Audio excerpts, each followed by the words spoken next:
Welcome back. If you really want to know what America is talking about, if you really want to gauge political opinion, you need to get out there and talk to folks beyond the Beltway. By that, I'm really talking about real people outside of Washington, D.C. And today, we've got more of America's moms on the show. And we're going to find out what they really think. So please say hello to Danny Dugan from Washington State and Becca D. Felice from Texas.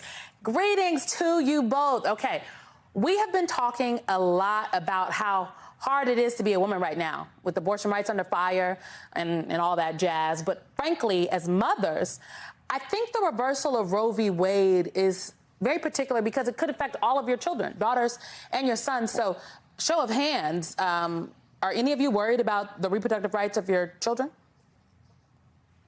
Absolutely.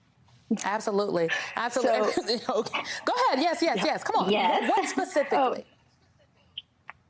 So I live in Texas. This is something that we know very specifically. These laws kind of start fomenting here in our state house. And in the state of Texas, we have a 6-week ban that was passed in the last legislative cycle, and we have a trigger ban. So we have 20-some days before abortion is outlawed in the state, unless it's an emergent case of saving the life of a mother. Our trigger ban includes a bounty on the heads of physicians. It's incredibly frightening to think about the fact that we are not just attacking women. We're not just attacking people who can get pregnant. We are also attacking physicians who are providing life-saving services. And we already have an extreme maternal health care desert in this state. To further stigmatize OBGYNs is frankly so short-sighted for our legislature that it's hard to even grasp. Danny, you raised your hand as well. Becca lives in Texas. You live in Washington State, and Washington is a place currently right now who has joined together with other states to protect the rights of women to be able to travel and get the health care that they need if that health care is an abortion. But you still raised your hand. Talk to me about why.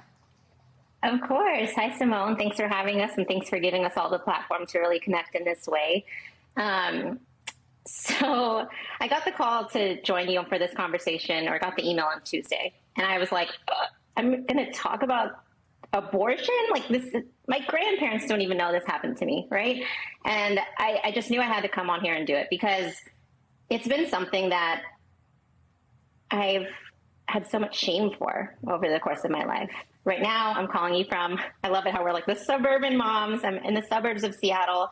I have so much privilege. I'm educated. I have 2 little babies, and I couldn't have done any of this without having an abortion. It was a very, very personal decision and something so sad. But I just really appreciate being here today to be able to talk about it from a really real perspective. Well, I'm glad that you're here to share your perspective, both of you. Look, I think a lot of people talk about women in the suburbs, and I like to yell from the rooftops that women in the suburbs are diverse, that they are the oldest millennials are young moms in the suburbs. Like, come on here. Yeah. So I'm so happy both of you are here on this July 4th weekend. Frankly, this is a weekend where families hit the road or that they plan summer fun. And I'm wondering, has the economy changed either of your plans this summer? Yay, nay, Becca, has it changed your plans at all? So a lot of things changed my plans this summer. The biggest one is that I decided to run for my Texas House seat. So talk to us a little bit about that. What prompted you to run? So I was an organizer with Moms Demand Action for 6 years. I spent 3 sessions knocking on doors at our legislature. And really, I think that what you said in the beginning about how suburban moms are a highly courted voter base is a truthful thing, that during the election cycle, suburban moms are sought after. But then we see during sessions that all those promises that are made to us are really not prioritized. And suburban moms have caught on to this, right? So we have organizations like Moms Demand Action, where I got my start in politics, that give us the tools to not just get involved with a issue that we care deeply about, but to organize in our communities, and in my case, across the state. So after spending years organizing, I realized that, look, I'm a woman, I live in the South, nobody's coming to save us. We have to save ourselves. You're and like for a me, that mom's means demand running. success story, Becca. Like, honestly, this is what I know Shannon was, and you're like a mom's demand success story. Yeah. I love it. Okay, this is great. We're getting to the heart of it. Danny, I want to bring you in here because have you had to change your plans this summer? Are you also running for office? I've never been political, Simone. Okay, Honestly, I didn't know who you were when they asked me to talk.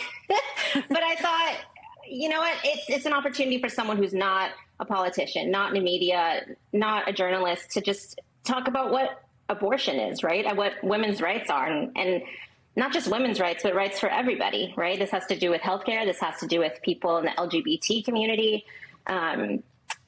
Healthcare workers, like it's such a big issue, and it's just so personal to me that I'm again grateful to be here to just chat with you guys.